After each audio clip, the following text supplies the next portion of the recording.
running all the way home, crying and in shock at what they had just seen.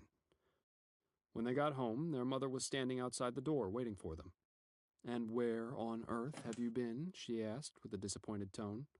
"As if I didn't already know." "Mom, I'm sorry," cried Andrew. "We went to the mine by the dock, and there was—" "What have I told you about going down there?" she interrupted. She could see how shaken up they were. "I know, I'm sorry, but we found something down there." "What did you find?" asked their mother with a disbelieving smirk on her face. "We found the knocker. There were loads of them. We managed to get away, but—" "That will teach you a lesson. I'm glad you're scared," she barked. "You know you're not supposed to go down there. You didn't see the knocker. But I'm glad it worked." "What? What do you mean?" asked Andrew. His brothers still catching their breath. "We did see the knockers. There were loads of them." "No, you didn't," she replied. "I saw you sneaking off down the road earlier on, and I knew what you were up to. And when your father got home from the pub, he was so angry with you, he decided to follow you. Him and his mates went up there to teach you a lesson. And I can see it's worked. Never go down there again." The boys all stood still, their faces pale and grim. All they could hear were the screams and the rocks crushing bone and flesh. "Father?"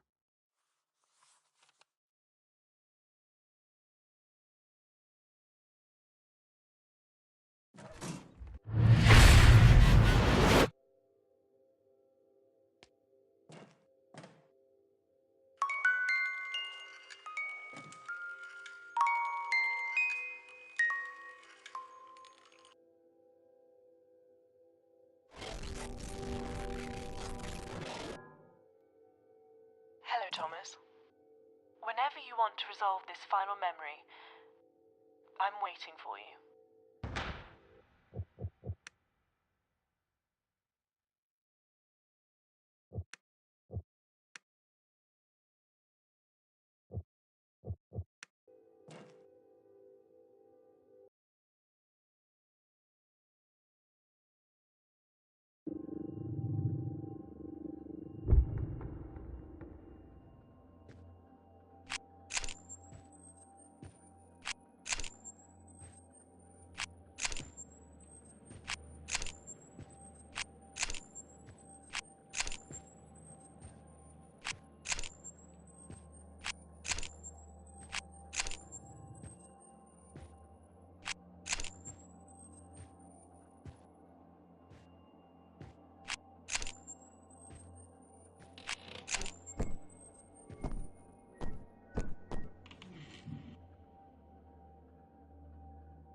think... Oh, we're back here. I thought that would have been it, but... Just 1 second. What the hell is going on? Yes, that's it. Not what I expected, if I'm honest, but the final hurdle hasn't yet been crossed. To think it was here all along in your case.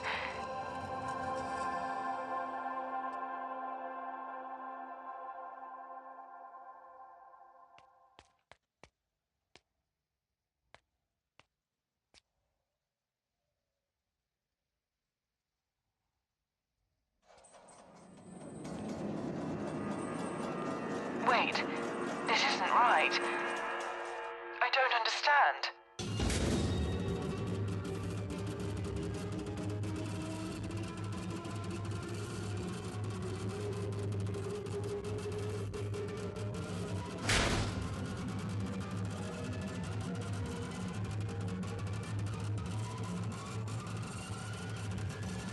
Wait, you need to listen. I know this will be difficult, but this has always been who you are.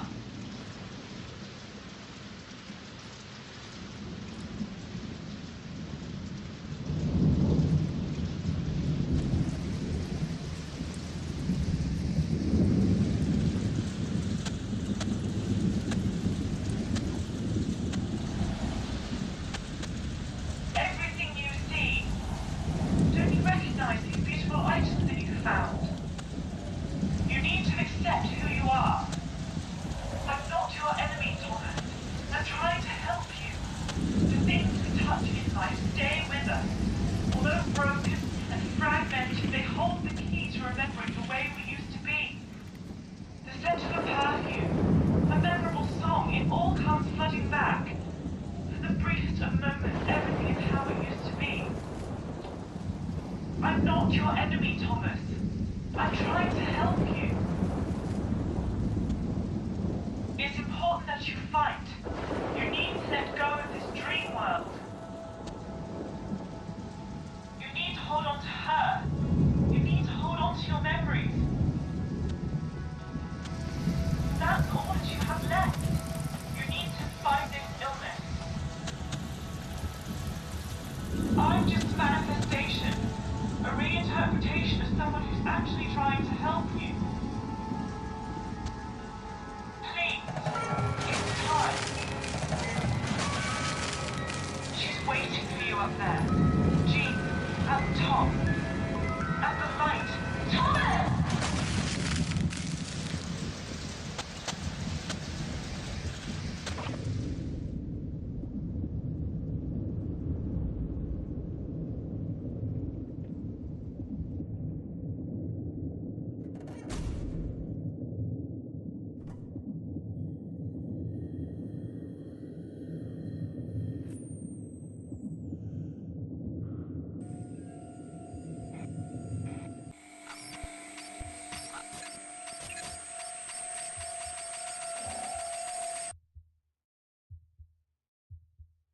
Hello, Thomas. I guess the last question to answer is, how do I fit into all of this? In your memories and in your mind?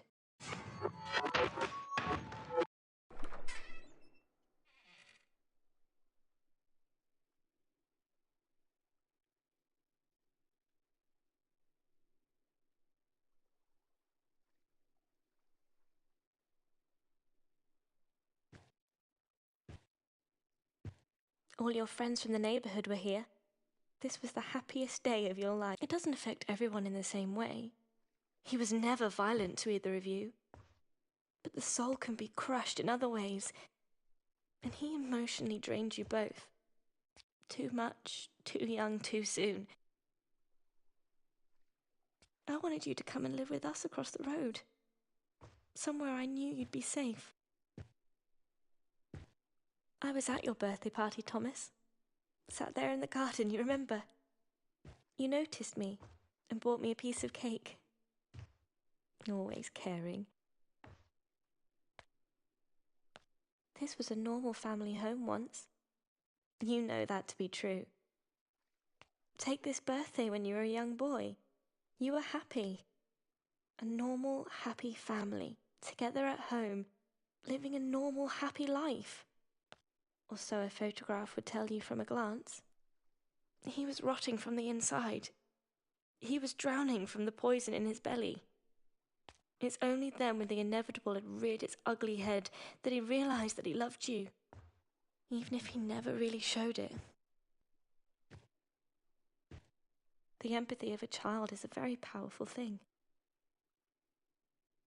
It wasn't long till he was consumed by intoxication.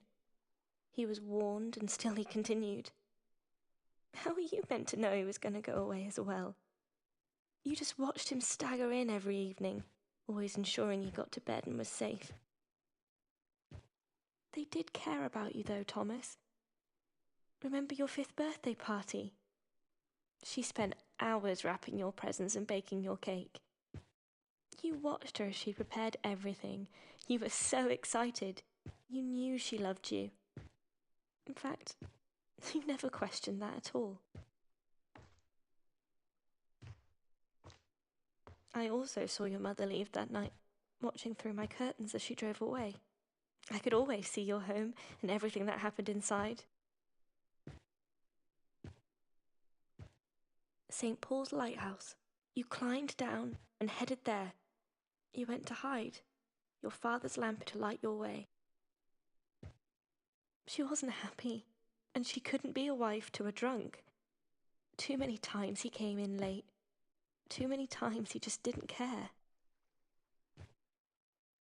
They did love each other once, when they were young. He was a romantic, and she fell for him. He was always unaware, without a care in the world, lost in his own misery, unable to care for you. Night after night, week after week, month after month.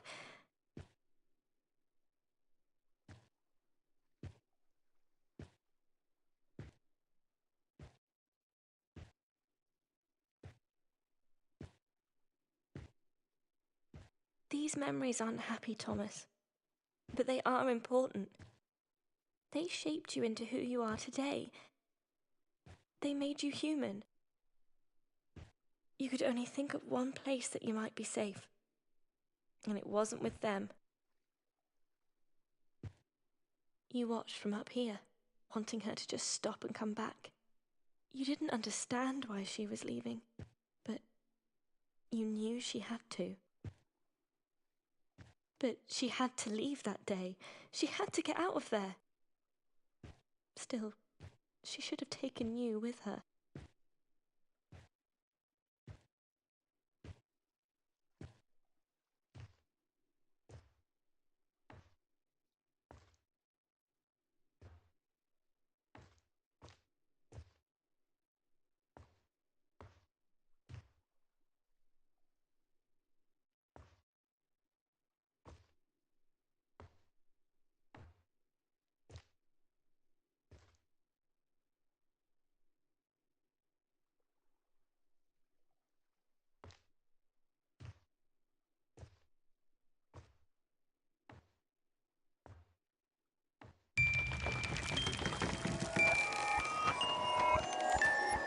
You felt that running away was the best thing to do. You didn't know who was taking you away or where. A lost soul in a sea of uncertainty. Frightened and scared. You know, you always were a wonderful artist. Yet, these memories are all yours. Every one an experience from your life. Some of them we were together and others only you experienced. Lost in your own illness, your mind fought to save as much as it possibly could by creating this confused world of fantasy and reality. These core memories from your childhood, they made you who you are today, traumatic as they are. But it truly was the only way that you could understand who you are as an individual. You're being treated with validation therapy, and you're struggling to feel alive. Sat in that leather chair, in that care home, day in, day out.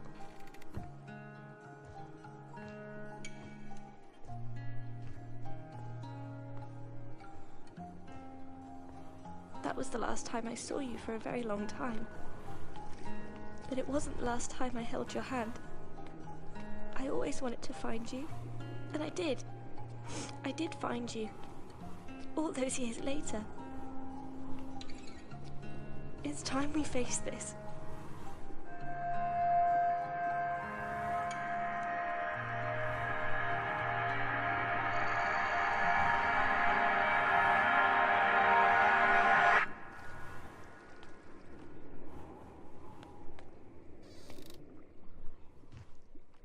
Please, Thomas, sit down.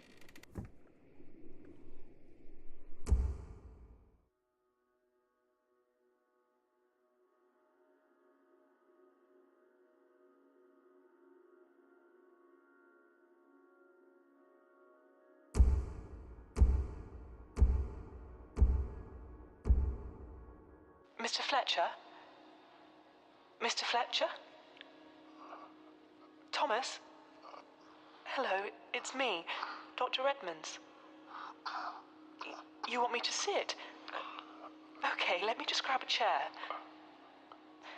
I've bought 2 of your favourite things today. Sorry, what was that, Thomas? Oh, of course I'll hold your hand. Would you like to see what I've brought you? Let's look at this one first. I think it'll mean a lot to you. Oh, Thomas. Oh, let me wipe those tears. Does this lamp mean something? Of course. Of course you can. Here. Did your father give you this lamp, Thomas? Is that why it's important to you? That's why it's important. Let me get closer, Thomas. I can't quite hear you. That's not why it's important. Why is it so important? Because my wife, she kept it for me. For all those years when I was taken away from here. From Pinwheel? Yes. But where is she? I want to see her. Thomas, when did you last see Jean? I saw her. I'm sure that... Well, you've done very well today, Thomas. I do have another item for you, though. I think this will help you remember. I mean, I hope it will. Oh, my. I haven't seen that. Would you like me to wind it up for you? Okay, here it goes.